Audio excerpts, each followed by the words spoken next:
Halo teman-teman, hari ini kita akan membahas tentang first run Aza Run 1 Pygmalion. Talk to me. Why have you been avoiding me so much lately? Did I do something wrong, or was it maybe something I said? I'm going crazy thinking about it. Didn't do anything. Say you're sorry, darling. Say it's all your fault. Say you miss me and you wish that you answered my calls. Say you're not done falling. Say our love is hard. Say you're waiting for me, that you wanna press restart.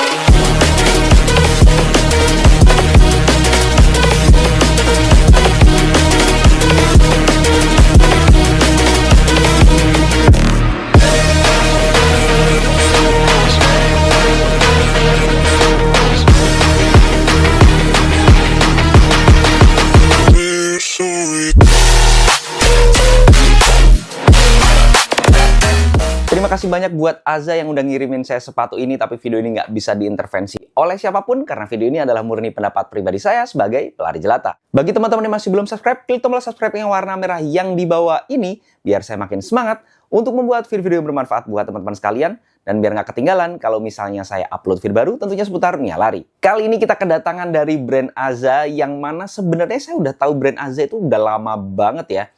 Cuman ini adalah produk running shoes pertama dari brand Aza, yang mana itu menandakan bahwa persaingan sepatu lari lokal itu menjadi semakin ketat gitu ya. Dan saya harapkan juga selain persaingannya antar brand lokal ini juga terkait inovasinya ya, nggak cuman penjualan atau model atau warnanya aja, tapi terkait inovasi, research-nya itu semakin mendalam dan beneran sepatu lari yang di-research oleh brand itu sendiri. Itu yang saya harapkan ke depannya gitu ya. Bukan sekedar ngeluarin produk running, tapi bukan, ya mereka juga nggak tahu apa yang mereka produksi, kadang seperti itu juga ya. Semoga ke depan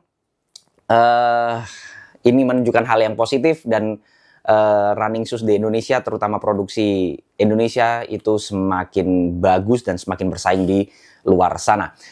Kita nggak usah lama-lama, langsung kita bahas sepatu ini aja yang namanya adalah Aza Run 1 Pygmalion, yang mana berat dari sepatu ini setelah saya timbang manual di ukuran saya 41 itu ada di angka 240-an. Saya pribadi true size-nya itu 42. Kalau prediksi saya 42 juga masih di bawah 250 gram ya. Jadi saya kategorikan sepatu lari yang ringan. Karena kalau 200 gram sampai 250 gram biasanya saya kategorikan sepatu lari yang ringan. Nggak bisa dibilang rata-rata ya, karena rata-rata itu 250 sampai 300-an gram.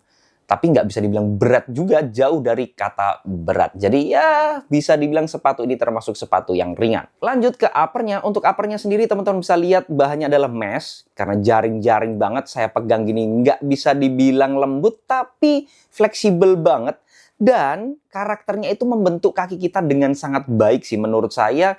Karena ya fittingnya ke kaki itu bener-bener enak banget menurut saya. Pelukannya itu bikin apa ya, mirip racing fit lah, tapi nggak yang kayak racing fit banget, tapi udah ke arah sana gitu ya. Jadi membentuk kaki kita dengan sangat baik, tapi tidak kesempitan, tapi celahnya itu benar-benar minimalis. Jadi enak banget lah rasanya, terutama kalau dipakai untuk pace-pace yang agak kencang sedikit. Jadi bukan tipe bahan yang relax gitu ya. Dan sebenarnya saya misinformasi sedikit sih. Saya memang biasa pakai sepatu dengan ukuran sentimeternya itu 26,5. Tapi di sepatu ini 26,5-nya itu di ukuran 41. Sedangkan saya jarang banget pakai ukuran sentimeter. Pasti saya pakai true size 42. Entah itu berapa sentimeter pun ukuran sepatunya gitu ya. Jadinya ini down size. Tapi saya sarankan ke teman-teman tetap pakai yang true size. Nggak perlu down size kayak saya. Karena terlalu minim untuk space yang kita butuhkan. Jadi tetap butuh space yang tepat ya. Karena saya pakai beberapa kilometer aja di sepatu ini itu mulai kerasa kesempitannya. Jadi alangkah baiknya true size saja. Sebenarnya nggak yang kesempitan sebenarnya sepatu ini. Cuman saya pribadi aja yang salah ukuran gitu ya. Kalau true size saya rasa masih nyaman-nyaman aja. Ya balik lagi tadi fittingnya memang agak rapet tapi bukan rapet yang kesempitan, tapi rapet yang racing fit gitu. Untuk covernya juga setelah saya cek breathability-nya dengan mesin asap bagus banget ya. Iyalah orang sebolong-bolong ini ya. Sirkulasinya bagus banget, tidak ada hal-hal yang menghalangi sama sekali.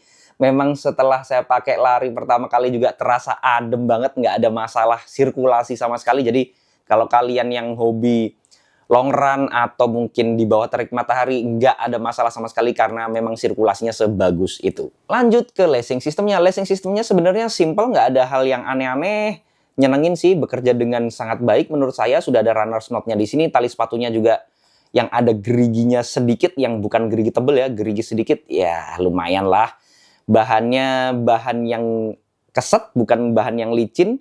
Tapi yang durability-nya biasanya nggak terlalu panjang-panjang amat, tapi bukan yang gampang juga ya. Ini kayak berpotensi kalau udah umurnya panjang, berpotensi ada bulu-bulunya yang keluar di tali sepatunya, tapi tetap masih berfungsi dengan baik sih menurut saya. Karena biasanya kalau yang racing shoes malah yang kayak gini yang disenengin ya, karena kesetnya. Kemudian yang sangat kurang menurut saya adalah panjang tali sepatunya. Di Indonesia itu banyak banget produsen sepatu lari yang tali sepatunya tuh panjang banget, kepanjangan. Siapa yang pakai tali sepanjang ini gitu loh. Nggak ngerti kenapa, ya mungkin satu produksi terus dipakai rame-rame brand-brand itu, saya nggak tahu lah. Karena ya begitulah ya. Jadi intinya ini kepanjangan, alangkah baiknya dikurangin sedikit, secukupnya aja, yang penting dipakai runner's knot itu cukup gitu ya. Ya itu aja sih sebenarnya, tapi untuk fungsinya sebenarnya bekerja dengan baik dan tanpa ada drawbacks juga sih. Lanjut ke tang atau lidah sepatunya, dia minimalis, nggak ada padding sama sekali, tapi bekerja dengan cukup baik menurut saya, walaupun setipis ini, tapi bukan yang lemes gitu ya, karena agak kaku sedikit, kaku tapi tipis gitu ya, bukan kaku yang nggak enak gitu, nyamannya masih dapat, membentuk kaki dengan baik, cuman di bagian ujungnya aja sini yang agak ketebelan kakunya gitu ya, jadi bisa jadi mengganggu di beberapa kaki orang gitu ya, tergantung, tapi di kaki saya aman aja, nggak ada masalah, dan dia kayak ada apa ya, kebelah gini, jadi lebih bisa membentuk kaki kita lah gitu harapannya. Tapi karena yang sebelah sini agak kepanjangan aja sih menurut saya, tapi ya masih bekerja dengan baik walaupun setipis ini, tapi nggak ada banyak goyangan karena memang strukturnya, teksturnya agak keset juga, dan ya balik lagi tadi agak tebel ya, jadi aman aja. Kemudian lanjut ke bagian kolarnya. Nah anehnya yang lainnya minimalis, kolarnya ini maksimalis. Ini tebel banget loh padding yang dikasih di kolar sepatu ini. Ini termasuk banyak ya paddingnya. Jadi ya agak sedikit mengagetkan sebenarnya karena kelihatannya minimalis, tapi ternyata padding yang dikasih tebel banget. Kenyamanannya sih dapet. Untungnya walaupun tebel, tapi nggak yang sampai slip ya. Karena biasanya kalau ketebelan gini tuh nyamannya dapet, tapi kalau dipakai kenceng jadi nggak bisa ngiket gitu loh. Jadi ya plus minus sebenarnya, cuman ya di sepatu ini untungnya masih bekerja dengan baik, nyamannya dapat dan tidak ada permasalahan yang timbul dari tebalnya kolar di sepatu ini. Lanjut ke bagian heel counternya. Heel counternya di sini ada struktur yang cukup tebal, walaupun nggak yang kaku banget, masih bisa dipencet-pencet, masih bisa didorong, tapi nggak yang lemas. Dan kunciannya menurut saya cukup baik, cukup memuaskan kinerja dari kuncian heel counternya, karena ini tugasnya adalah ngunci tumit kita biar nggak gampang keangkat, karena kalau gampang keangkat nanti bakal heel slip, dan kalau udah heel slip itu nggak enak banget, terutama sepatu ini dirancang untuk kecepatan yang di atas easy run gitu ya, jadinya harusnya fittingnya itu harus benar-benar mantap, karena kalau dipakai untuk gerakan kenceng itu biasanya fitting menjadi hal yang sangat vital gitu. Jadi saya rasa untuk kinerjanya cukup memuaskan. Kemudian kita lanjut ke bagian midsole-nya. Midsole-nya sendiri dia menggunakan bahan yang udah banyak dipakai di produk-produk lokal, yang mana yang ada di 910, yang ada di beberapa brand yang lain yang menggunakan mirip-mirip kayak gini. Secara looks tuh mirip Ultra Boost ya, Ultra Boost-nya Adidas, karena kayak ada apa ya istilahnya? Ada ya intinya kayak dari bubble-bubble kecil gitu, kemudian dipres dan dijadikan satu sebagai sebuah midsole. Cuman entah yang ini namanya midsole foam-nya apa, di Aza menyebutnya, tapi kurang lebih seperti yang ada di brand-brand lokal yang lainnya juga menggunakan yang seperti ini, Boost-nya lokal lah ya. Tapi secara feel riding-nya itu nyenengin banget, dan memang teruji ya di beberapa foam yang udah dipakai. yang sama dengan sepatu ini itu enak untuk dipakai di pace-pace tempo gitu ya. Pace yang agak kencang sedikit itu ngerespon banget. Energy return-nya lumayan loh. Nggak yang extremely good, tapi ya good enough. Jadi kayak lebih dari cukup sih menurut saya. Tapi jangan salah, dia nyamannya dapat banget. Dan setelah saya ukur manual dengan durometer, dia itu ada di angka 27-an yang menandakan dia termasuk soft ya.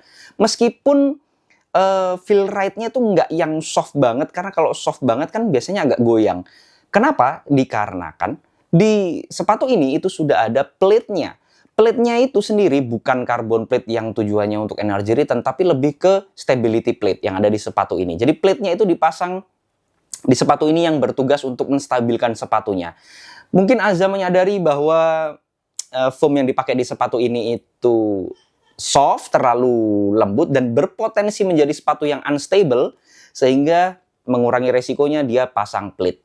Meskipun di brand lain juga sama, konfigurasinya mirip. Yang foam yang di sepatu ini tuh dipakai di brand lain sama, karakternya sama, mungkin density-nya juga sama, kemudian plate-nya juga sama, feel-nya pun mirip sekali.